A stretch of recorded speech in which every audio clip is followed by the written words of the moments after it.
Voy a saludar vía Zoom al doctor Carlos Sánchez Berzaín, politólogo, abogado y exministro de Gobierno. Doctor, muy buenas noches. Gracias por estar en Generando Criterio. Mucho gusto, Níbar, a usted y a su programa y por su intermedio a toda la importante audiencia en Bolivia y en las Américas. Doctor, hace poco Arce Catacora hizo una declaración por sus 2 años y medio de gestión. A partir de ahí ya muchos apoyan, otros han criticado y otros tantos ya están pensando incluso hasta el revocatorio. Pero lo cierto es de que Bolivia de un tiempo a esta parte también ha venido enfrentando una serie de protestas, manifestaciones y hasta crisis.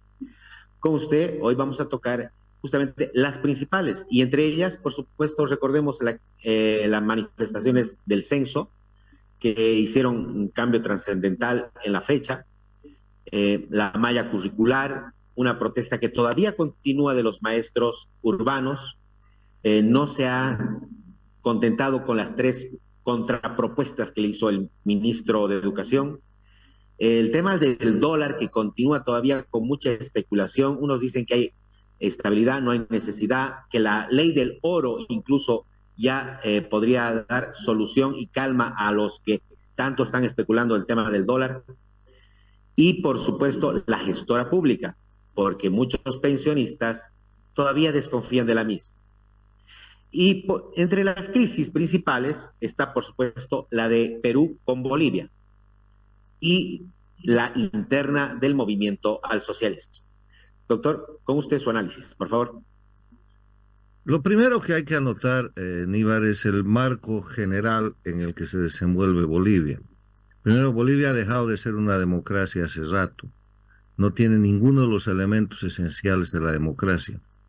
Con cerca de 258 presos políticos certificados por Human Rights League y con más de 9.000 exiliados, no hay libertad, no hay respeto a los derechos humanos, no hay separación e independencia de poderes, porque el poder judicial, el poder legislativo son simplemente apéndices del sistema dictatorial. No hay Estado de Derecho porque aprueban leyes infames que violan los derechos humanos cada que quieren y no respetan ninguna posibilidad de que haya control, rendición de cuentas. Bolivia se desenvuelve en un ambiente de impunidad general. El fraude electoral es una característica esencial, sostenido por lo que usted señalaba, un padrón electoral adulterado y la postergación permanente de un censo que podría haber ayudado a reducir el cerca de 1,5 millones de fantasmas con el cual, entre comillas, gana elecciones la dictadura. O sea, no hay ninguno de los elementos esenciales de la democracia y cuando se hace análisis sobre Bolivia, lo primero que hay que advertir en el marco de referencia general es que es una dictadura. Lo segundo es que no es una dictadura autónoma, no es un proceso nacional, es una dictadura satélite del proyecto del socialismo del siglo XXI, castrochavismo, que empieza este siglo con la recuperación que hace Hugo Chávez de la dictadura cubana que agonizaba, y al empezar el siglo había una dictadura, hoy día hay 4. El líder de ese sistema dictatorial es Cuba, con su plataforma principal Venezuela, y los satélites son Nicaragua y Bolivia. O sea, el segundo elemento, esa dictadura es satélite de una operación transnacional que nos lleva al tercer elemento, que es una operación de crimen organizado que ha convertido a Bolivia en un narcoestado.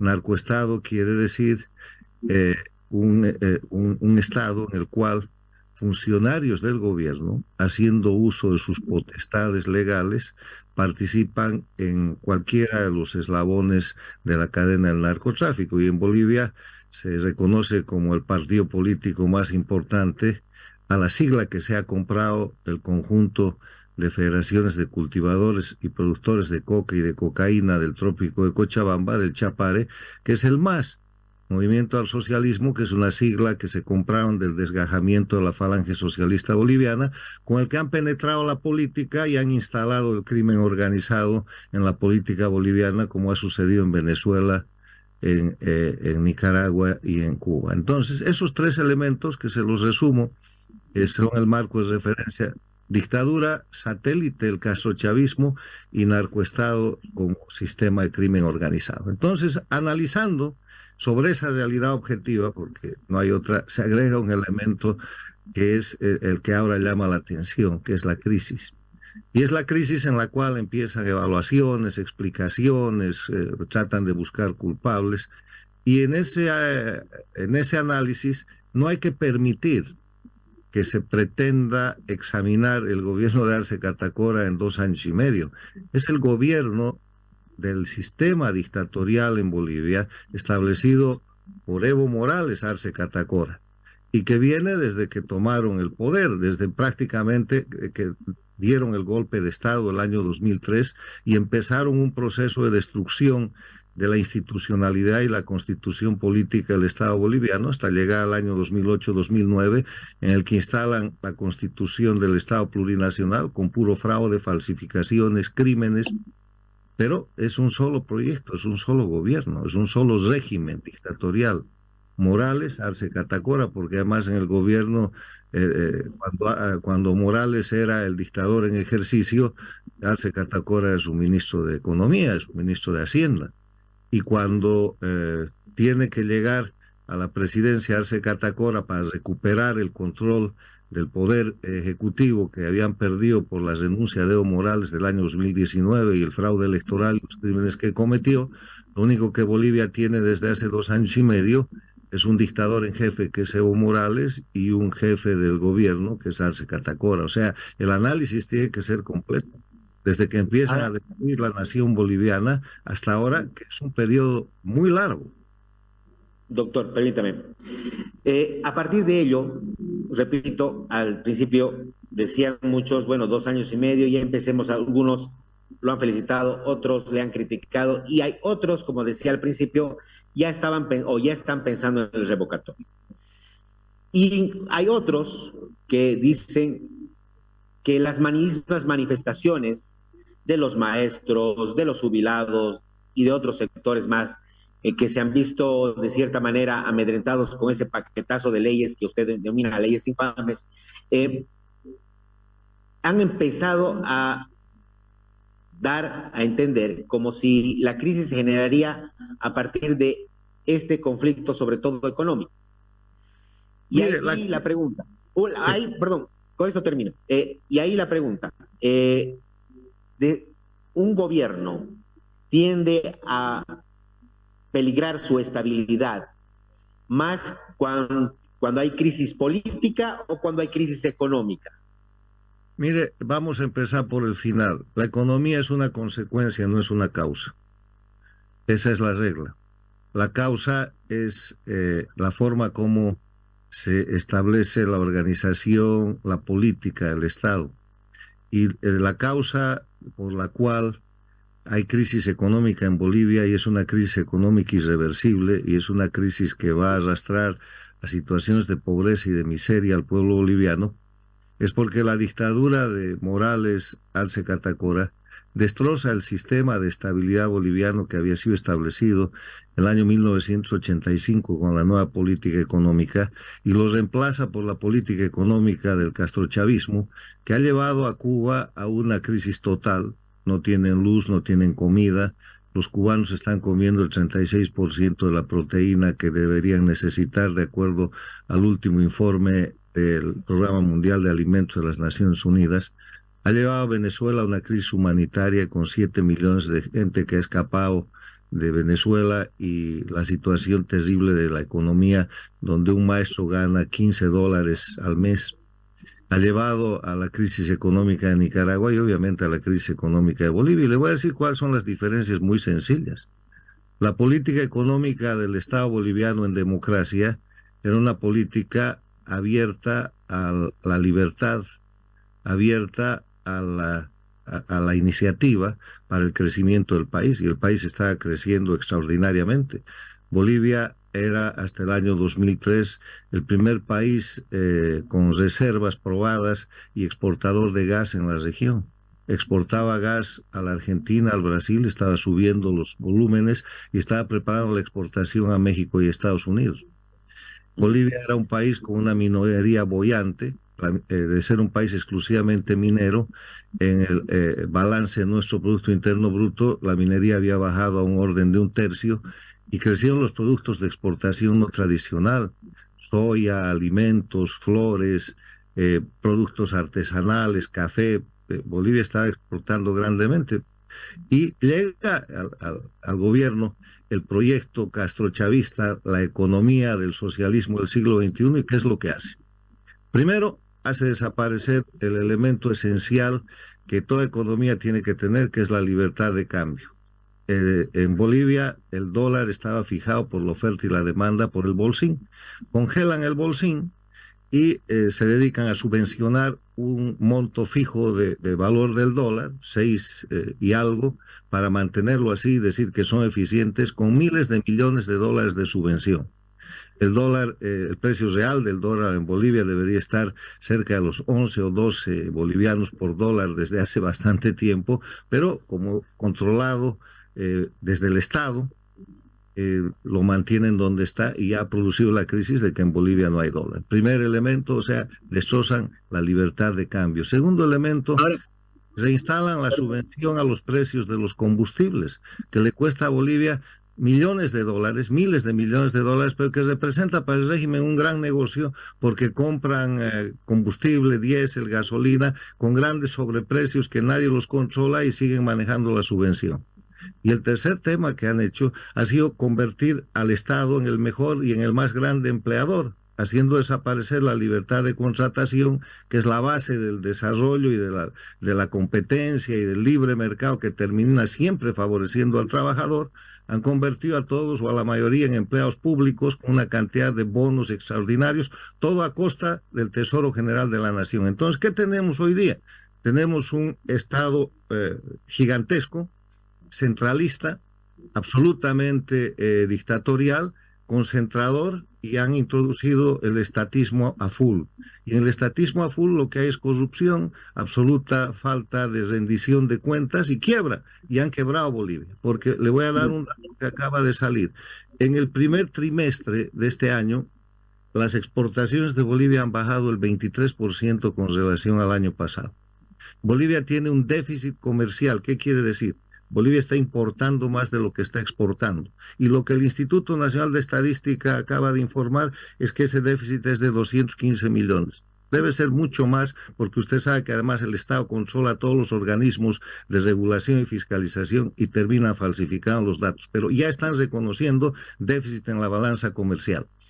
Bolivia tiene un Producto Interno Bruto de cerca de 40.000 millones de dólares y la deuda externa de Bolivia supera el 120% de ese Producto Interno Bruto. Por lo tanto, Bolivia es inelegible para recibir un solo dólar de préstamo en ninguna parte del mundo. Pero algo peor, con este tema de la gestora que usted ha mencionado, se están apropiando los recursos de los trabajadores y de los jubilados bolivianos. Ya se han apropiado de más de 7.000 millones de dólares y ahora que la denominada gestora, que debía llamarse usurpadora en vez de gestora, porque es la encargada de robarle a los bolivianos los ahorros y los recursos para pagar las jubilaciones, tanto a los trabajadores activos como a los pasivos, está hecha simplemente para terminar de apoderarse de unos cerca de 16.000 o 17.000 millones de dólares. Esa deuda interna que agrega a la deuda externa muestra un país en quiebra. Entonces no es raro que no haya dólares. Y ahora están controlando el dólar por la fuerza. No hay dólares y la gente que sale a hacer un intercambio de dólares en lo que se llama el mercado paralelo, en ejercicio de la libertad, la mete en presa y están sosteniendo el dólar alrededor de 8 o lo que fuera en el mercado negro porque ya no hay dólar. Ha quebrado un banco grande, que es este famoso Banco Fácil. Han repartido la cartera del Banco Fácil para que los depositantes reciban su dinero en bolivianos y no en dólares, que fue la moneda en que pusieron allá, y ahí ha de haber un diferencial grande prácticamente que se le está robando al depositante, pero además entre los bancos que ha tomado la cartera el Banco Fácil está el Banco Unión, que es un banco estatal, Claro. que no debería tomar cartera porque ahí viene de nuevo el enjuague. O sea, conclusión, el país está en quiebra y lo que estamos viendo en Bolivia es la punta del iceberg de un tremendo monstruo que se llama crisis, que va a terminar con hiperinflación, con desaparición del dólar que ya ha sucedido y con un gobierno cada vez más agresivo al estilo de Venezuela, Nicaragua y Cuba, donde avanzan sobre la propiedad privada, avanzan sobre la libertad, avanzan sobre la libre empresa para seguir manteniendo ese conjunto de prebendas que dan a la gente que todavía los respalda. O sea, la quiebra es general, Ahora, Bolivia está en el camino de Cuba y Venezuela, esto hay que anotarlo bien. ¿Quieren ver lo que va a pasar en el futuro con Bolivia? Miren Venezuela y miren Cuba. claro, y sin embargo, todavía hay gente, ¿no?, que dice, no, no vamos a ser nunca como Venezuela, no vamos a ser menos como Cuba. Eh, ahora, y hablando de la crisis de dólares, muchos dicen que la crisis, o sobre todo esos muchos, son de parte del gobierno, hay que serlo claro. Dicen que esta crisis del dólar también tiene que ver con un comportamiento internacional, mundial, que es el cambio de esa fuerza, de ese poder que tiene el dólar hacia el yuan, la moneda china. Todos parece que están confabulando, según internacionalmente, para que obviamente la moneda china sea la nueva moneda potencial. Mire, le voy a explicar el cuento ese.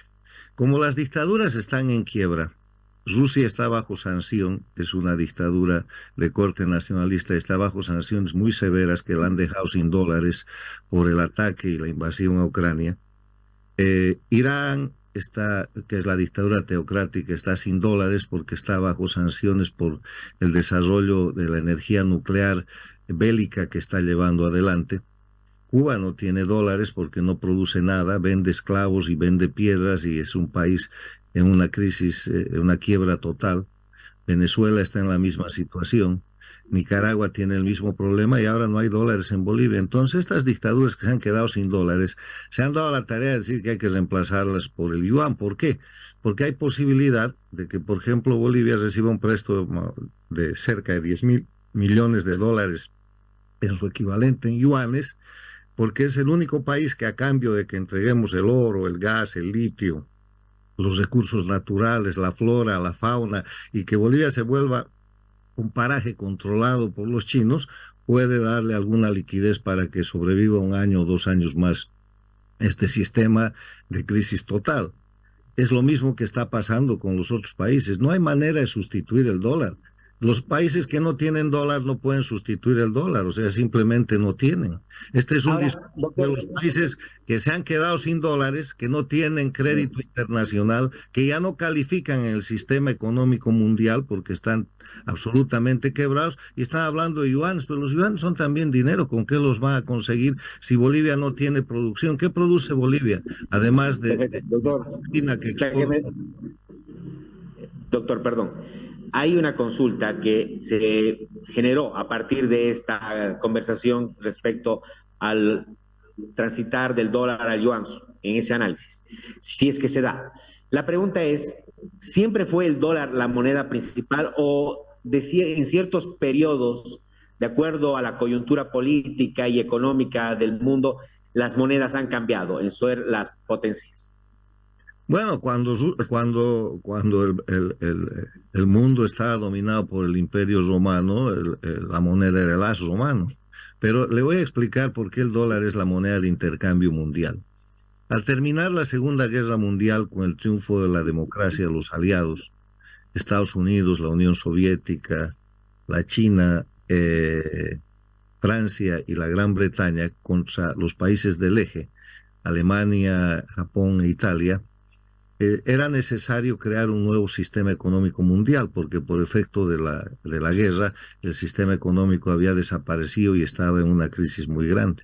Entonces se produce la reunión de Bretton Woods en Washington y allá todos los países del mundo deciden reconocer por el respaldo que tenía y porque además en ese momento mucho más del 60% del Producto Mundial Bruto estaba en manos de Estados Unidos, que la moneda de intercambio para todo el sistema económico mundial que se creaba en ese momento era el dólar. Entonces se crea el Banco Internacional de Reconstrucción y de Fomento, que después termina siendo el Banco Mundial. Después se crea como una parte del Banco Mundial el Fondo Monetario Internacional, encargado del control de cambios y encargado de la estabilidad económica. Y de ahí nace todo el sistema económico mundial que está en plena vigencia y goza de buena salud. Entonces, usted puede, porque todo además, el tema del dólar y todo está respaldado por el intercambio mundial que hay en la economía. Ni Rusia ha logrado quitarse encima el dólar. Con embargo y con sanciones y todo, hoy día Rusia tiene una participación de un 30 o 40% de economía en yuanes, que ha crecido porque China se está comprando Rusia y es la verdadera ganadora de esta guerra de agresión que Rusia le está haciendo a Ucrania, pero ni así desaparece el dólar. Todo el sistema mundial está en dólares y no van a ser unas cuantas dictaduras que no tienen dólares las que cambien un sistema mundial establecido después de la Segunda Guerra. No hay posibilidad de que lo hagan. O sea, quien hable de eso está simplemente especulando y repitiendo una narrativa de desestabilización que trata de justificar con muy mal argumento, desde luego, la quiebra, por ejemplo, de la economía boliviana. O sea, Bolivia va a ir a los yuanes, ¿por qué? Porque acabaron con los dólares, porque ya no pueden tener dólares y porque los dólares del narcotráfico no alcanzan para sostener la economía. O sea, es ridículo. Doctor, y ya para finalizar esta entrevista, dos consultas muy concretas que me han llegado del ciudadano. Una de ellas, ¿un gobierno cae por crisis económica o cae por crisis política? Primera pregunta. Segunda, el tema de lo que significa el dólar. Es en realidad una preocupación el tema de la crisis versus lo que significa el boliviano. ¿Va a generar, o sea, inflación o no? Esa es una pregunta. Y por último, hay una más que me acaba de llegar, que dice concretamente, la crisis del MAS, del movimiento al socialismo, ¿es verdadera crisis o un show? Bueno, empezaremos por el final, eso es un show. Y en el peor escenario, si usted analiza bien lo que está pasando, es una disputa dentro de un grupo delictivo organizado donde se están peleando los diferentes capos. Acabo de ver la denuncia que hacen unos exministros de Evo Morales diciendo que el actual gobierno, la actual administración de la dictadura está comprando gasolina y diésel sobrepreciado. Siempre han hecho eso, solo que ahora parece que el negocio está en manos de la familia de Arce Catacora y antes estaba en manos de alguna gente vinculada a Evo Morales. O sea, esa es la pelea, no es una pelea por transparencia, no es una pelea porque empiecen a aparecer los responsables o vayan a procesar, encarcelar a alguien o recuperar $1 de todos los miles de millones de dólares que se han robado solamente en ese rubro, entre otros. O sea, para ver que esto es un show, usted tiene que mirar que cuando la dictadura jefe llama a reunión, ahí están Evo Morales y Arce Catacora. Han celebrado los 10 años del fallecimiento de Hugo Chávez en Venezuela juntos, van a Cuba juntos, reciben las instrucciones juntos. Y si fuera además una pelea, ¿por qué Arce Catacora manda a meter más presos para sostener la gran mentira de Evo Morales de que hubo un golpe de Estado cuando en verdad fue un fraude lo que él hizo el 2019 para luego renunciar y salir escapando de Bolivia? El que sostiene la figura de la impostura de Evo Morales sobre el mentiroso y la narrativa del golpe de Estado en vez del fraude, es Arce Catacora y la sostiene con 258 presos políticos y cientos y miles de perseguidos. O sea, ¿dónde está la pelea? No hay pelea. Lo único que hacen están disputando entre grupos que han tomado el poder el botín. Y a eso se puede llamar IPFB, se puede llamar aduanas, se puede llamar autos robados, se puede llamar control del narcotráfico, lo que fuera. Usted fíjese las noticias y va a encontrar eso. La otra pregunta, sobre el tema de la inflación, claro que hay inflación. ¿Con qué creen ustedes que van a pagar, si pagan en bolivianos, alguna parte del dinero que los depositantes han puesto en el Banco Fácil? Con bolivianos. ¿Y para qué van a hacer para eso? Van a emitir. Y como tienen el control del Banco Central y de todo el sistema de información, van a falsificar la información de la inflación hasta que el sistema internacional lo detecte adecuadamente, cosa que pasa muy rápido y se sepan las cifras exactas. Yo quiero decirle que todas las agencias de calificación de riesgo han puesto en un nivel altísimo de riesgo a Bolivia y obviamente le han quitado la condición de sujeto de crédito y así están las cosas. Y la razón por la que va a haber inflación es porque como no hay dólares hay que aumentar la emisión de bolivianos y el resultado va a ser muy acelerado y muy difícil. Y el otro Por tema, último, el tema de que si los gobiernos caen por crisis política o por crisis económica, caen por una crisis total. Mira cómo cayó Evo Morales. Él generó una crisis de fraude electoral. En ese momento no había ningún problema económico. Se generó una crisis social, una crisis política, una reacción popular que lamentablemente fue liquidada por el gobierno que tenía que haber sido de transición y fue de continuismo en el que se mantuvieron todas estas malas prácticas de corrupción. No se cambió nada, no se cambió absolutamente nada en lo institucional ni en lo económico, se continuó y el resultado es que ese periodo tiene que ser computado también a cargo de la dictadura porque sus leyes y su sistema estuvo vigente y no hubo ninguna transición sino continuismo. doctor Carlos Sánchez Berzaín, abogado, politólogo, ex ministro de gobierno, muy amable por estar generando ahorita. Gracias, un gran saludo.